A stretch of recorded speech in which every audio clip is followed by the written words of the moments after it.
Hi friends, welcome back to my channel.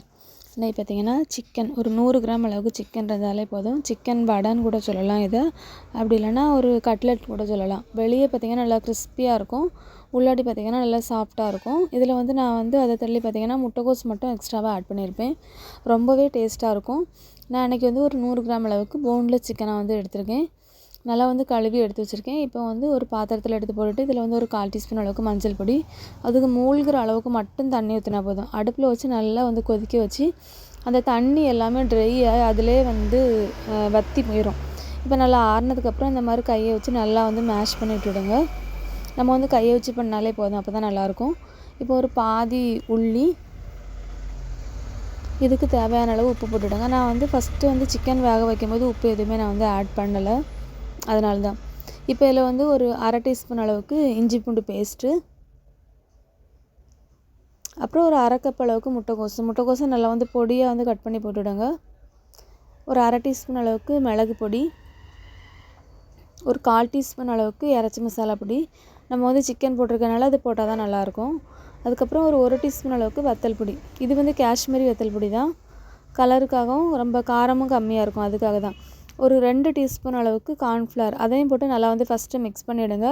இப்போ எனக்கு மாவு கொஞ்சம் கம்மியாக இருந்த மாதிரி இருக்குது, அதனால் 1 டீஸ்பூன் அளவுக்கு மட்டும் நான் அரிசி மாவு ஆட் பண்ணியிருக்கேன். தண்ணி எதுவுமே ஊற்றக்கூடாது, அதில் இருக்க தண்ணியே கரெக்டாக இருக்கும். இப்போ நல்லா மிக்ஸ் பண்ணி எடுத்தாச்சு. உங்களுக்கு எந்த ஷேப் வேணுமோ அந்த ஷேப்பில் உருண்டை பிடிச்சி எடுத்துடுங்க. நான் லைட்டாக இந்த வடை மாதிரியே கொஞ்சம் சின்ன சைஸில் தான் நான் தட்டி எடுத்திருக்கேன். எடுத்துகிட்டு இப்போ இதில் ஒரு பேட்டர் மிக்ஸ் பண்ணி எடுத்துடலாம். ஒரு 2 டேபிள் ஸ்பூன் அளவுக்கு மைதா மாவு, அதுக்கு லைட்டாக மட்டும் உப்பு போட்டுவிடுங்க. தண்ணி ஊற்றிட்டு நல்லா மிக்ஸ் பண்ணி எடுத்துடலாம். ரொம்ப திக்கான பேட்டரி மாதிரி இருக்கக்கூடாது, கொஞ்சம் ஓரளவுக்கு தண்ணியாக தான் இருக்கும். இப்போ நான் மிக்ஸ் பண்ணியாச்சு. இந்த அளவுக்கு கன்சிஸ்டன்சியில் இது இருக்கணும். இப்போ நம்ம இதை போட்டு டிப் பண்ணி எடுத்துடலாம். நான் போட்டுட்டு பார்த்திங்கன்னா ஸ்பூன் வச்சு தான் எடுத்து போட்டு ஃப்ரை பண்ண போகிறேன். இதுக்கு எண்ணெய் ரொம்ப வேண்டாம், ஓரளவுக்கு நார்மலாக இருந்தாலே போதும். அது போட்டு ஓரளவுக்கு ஒரு சைடு நல்லா குக் ஆகணும், அந்த அளவுக்கு எண்ணெய் இருந்தாலே போதும். இப்போ நான் அடுப்பில் எண்ணெய் ஊற்றிருக்கேன், ஒரு மீடியம் ஃப்ளேமில் வச்சுருக்கேன்.